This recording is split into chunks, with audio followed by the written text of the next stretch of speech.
Hi, Martin. Hi, Adrian. Really nice to talk with you. I got a few questions for you regarding the new album which is about to come. Uh, Yes. First, what wanted to ask you that after all these years, all these songs written, performed, played, all those spectacular shows, places where you have been. I see that you still have this specific, let's name it, hunger for the music. Can you tell me what is behind that? Have you ever thought about it? What's giving you that spark to carry on and still deliver the new music, new stuff? Yeah, that's a good question. I think uh, I've realized over the last few years that, I'm probably, it makes me happy, well, most of the time to be creative, productive, doing something. I think it's like most people, really. It gives me energy to make music. Um, Having said that, I don't listen to a lot of music, but I love to make music, And you know, I met Richie probably 10 years ago. I moved over part time to Los Angeles. There's a big music community there, and we became friends. And someone suggested, after a few jam sessions, just playing for fun, someone suggested that we get together and write, and it worked out great. So, yeah, I do have a hunger for it. Yeah, I do. Part of it is you're always trying to uh, just get better, and write the best song you've ever written, or record the best guitar solo or the best vocal you've ever done. Just trying to keep it exciting, or get excited about something you're doing. You keep striving. Yeah, I'm to completely understand. And well, it shows when I see you performing on the stage or even listening to your work on a guitar or on a vocal performance. I hear that spark, let's say, hear that hunger. So it's quite visible at all. Uh, Thanks. Even if you had back in a day a few projects and bands outside of Iron Maiden, it seems Yeah. like Smith Kotzen is so far the most successful of them. Do you agree with that? And if yes, what stands behind that success, you think? Um, it's a number of things. I think this what I'm doing with Richie now is very very focused. Yeah, I've done stuff in the past where I've been on my own, and that's very difficult because you're not getting feedback from someone else. Is this good? Is this bad? Or is this too slow? Is this too far? Those little things that make it easier. With Richie, we bounce ideas off each other, and we both take a bit of responsibility for the music, and it's much more plain sailing. And I think the quality of what we're doing, putting our brains together, and the years of experience we have playing and singing and playing guitar and writing songs, and it's really easy to work with Richie as well. I think stuff I've done in the past, especially with ASAP. I was young. I wasn't. I didn't have the confidence in myself that I've got now. I didn't. I wasn't comfortable with my own skin. Maybe I was a bit too polite. I should have maybe gone out there and forced people to like it. I mean, that's what you got to do. You got to really go out there and say, this is. When you listen to this, you can't be too polite about it. You got to really put it in people's faces, and I feel much more like that now. Uh, but life's a journey, isn't it? So here I am, and I'm happy. Yeah, all right. Thank you for that. It seems like you are happy, It's again, it shows. So now I wanted to discuss more further the new album because I'm after few first listens and spins of that material, and I have a feeling that comparing it to your debut one is a little bit different, I think. It seems to be more direct in your face, maybe less bluesy, more rocky, you know, in that 70s vibe, faster, maybe more intensive. Do you agree with that? Yeah, I do totally. Yeah, I think so. I mean, I love the first album, and it was successful and people liked it. I just, yeah, I think it's a little bit more focused, a bit more up, a bit more rocky. This album, I think we're still um, trying to, or I think we've succeeded in taking the sort of blues rock thing, which I love. I mean, I grew up on 70s music, Bad Company, Free, and all that. But taking it somewhere else, like turning that into songs, turning that feeling, that great, when you hear a great bluesy rock riff. I mean, it gets most people's attention, but then you've got to have some substance to it. And I think we add substance to it with the songwriting craft. So that's what we're trying to do, really. Yeah, all right, all right. So, thank you for that. So we have similar feelings regarding Yeah, that. I'm glad Um, that it comes across like that because that's the way I intended it anyway. Oh, this is my first impressions at all because I listened to it just today, and I'm really after four solid listens and focus, and of course I have some impressions regarding that, especially that I really know really good the first one. I remember that it was one of my best highlight of 2021, so it was really nice album, and there were a lot of good songs in there. Mm, Thank you. Thank you. so regarding the new album, one of the best highlights after these few spins, uh, for me is a track named Dark Side. Uh, Oh, the first main riff of that song sounds a little bit familiar for me, I have in mind the song The Writing on the Wall by Iron Maiden. So, at this point, I wanted to ask you at first, how do you divide the ideas while you're composing? What fits Smith Kotzen and what fits Maiden when you are doing it? yeah. I mean, it's interesting you say that because that little guitar riff at the beginning of Dark Side, it probably could have been a Maiden song. But then again, Writing on the Wall, which I wrote with Bruce for Maiden, it has similarities, same key. It's almost a folky kind of feel. But that's what I mean about you take some music and you use it to set a scene, to create a feeling. And that's what I was trying to do there. Just the song's about someone being down on their luck and needing a helping hand. And I think most people can relate to that. You know, I'm on the dark side, help me into the light. I'm on the outside, let me in.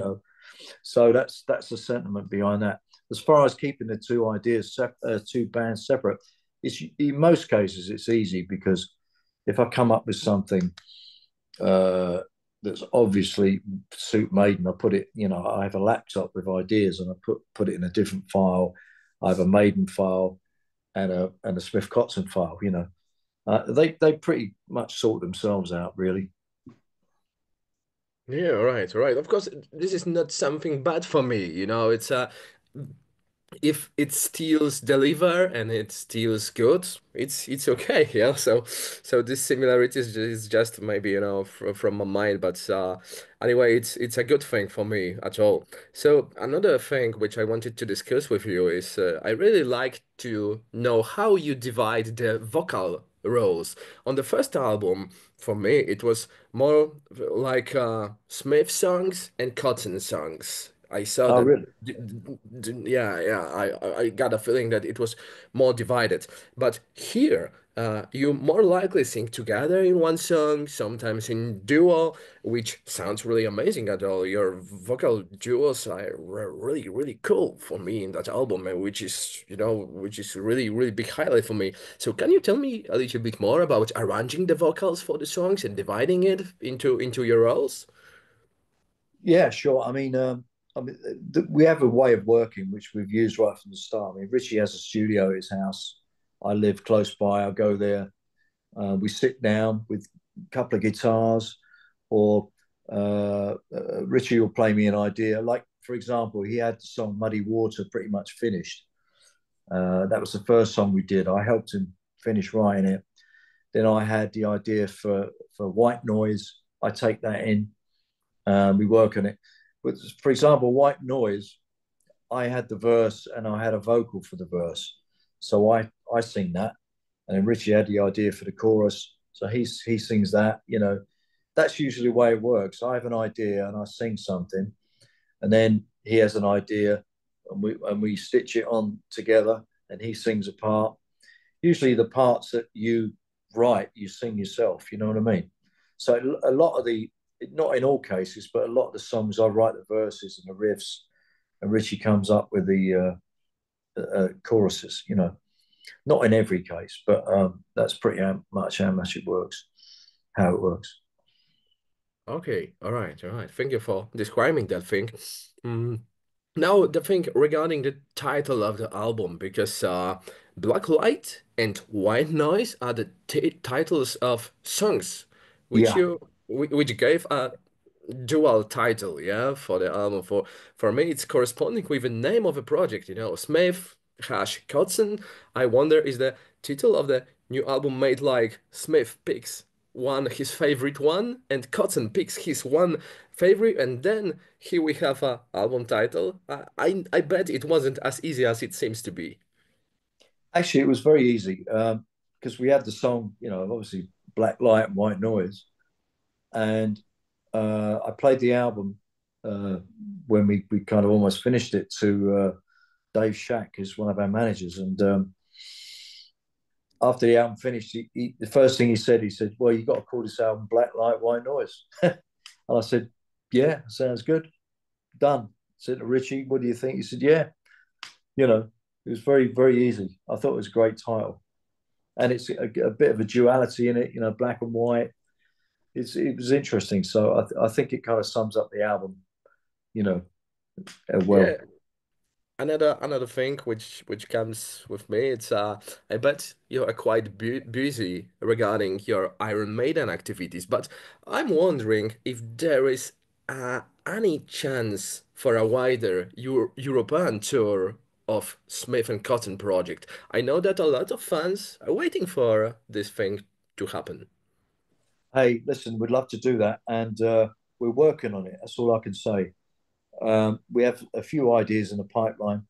Of course, with my schedule and Richie's schedule, with our respective other projects or other bands, um, it's just a matter of logistics and fitting things together and timing, and when we're in the same, you know, we're in the same place at the same time. So yeah, I mean, we'd love to play live because I think these songs would be great to play on stage. And you know, we love to get out there and play to the fans. You know, that's what it's all about. And the shows we did last time were such great fun. I enjoyed every minute of it, and it's great to play with on stage with Richie. We have a great band now. We got Julia Lager on bass and Bruno. You know, if they're available, they'll come out on tour with us. So yeah, we'll definitely be looking at that. Yeah, I also think that's maybe it's some kind of similar vibe to what Steve Harris done before with British Lion. I mean the smaller project into smaller clubs, not the stadiums, not the big halls, just closer and more direct contact with the fans. Do you think it's something which you can yearn for it? I mean, that you're yearning for it because you with Iron Maiden you're playing a big shows, stadiums, festivals, this kind of stuff, not clubs anymore. Yeah, that's it's kind of nice to play clubs. I mean, it's great. You know, the sound is usually good because the the music just reverberates in a small building. You know, having said that, if someone wants to put us on a stadium tour, I'll be quite happy to do that as well. You know, I'd like to see Smith Kotzen playing bigger places. Yeah, and expanding our audience. That's what I don't want to limit ourselves to just doing clubs if possible, but we'll see how it goes. You know. Okay, understand. Thank you so much for that. Now I wanted to discuss with you the thing about fans because you said about fans few times before. So without a doubt, for most fans in the world, you are still this guy from Iron Maiden, yeah? I'm curious, do you find it a little bit buffering regarding your side projects, which are kind of different from a Maiden style? Um, well, it's just who I am, really. I mean, I love doing what I do with Maiden, especially since I've rejoined the band. I've really enjoyed it. But like I say, I like to be. I do get a lot of downtime, so I like to. I'm still hungry to do other things, and you know, doing the thing with Richie was something that came about very organically and naturally, and grew, and it was very cool.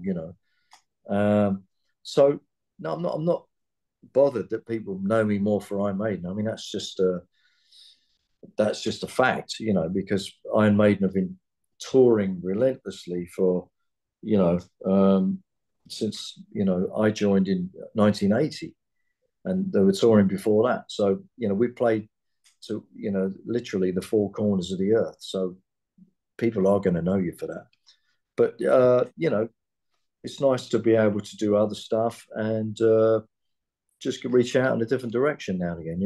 A little bit of change is good for everybody. It keeps you fresh. Yeah, especially that I think it's my personal opinion that a lot of Maiden fans are open-minded guys. Yeah, I think maybe when I did stuff in the past, like I did my ASAP album and stuff like that, I think it was a different time, and I don't think probably the fan base was younger and they weren't really ready for that kind of thing. I think now, people as as they get older, they get a bit more open minded and open to more more sort of diverse kind of music. So here's hoping that. Okay, so now I wanted to, maybe a little bit funny part of that interview. Now I wanted to ask you about your second big focus, except music, which is fishing.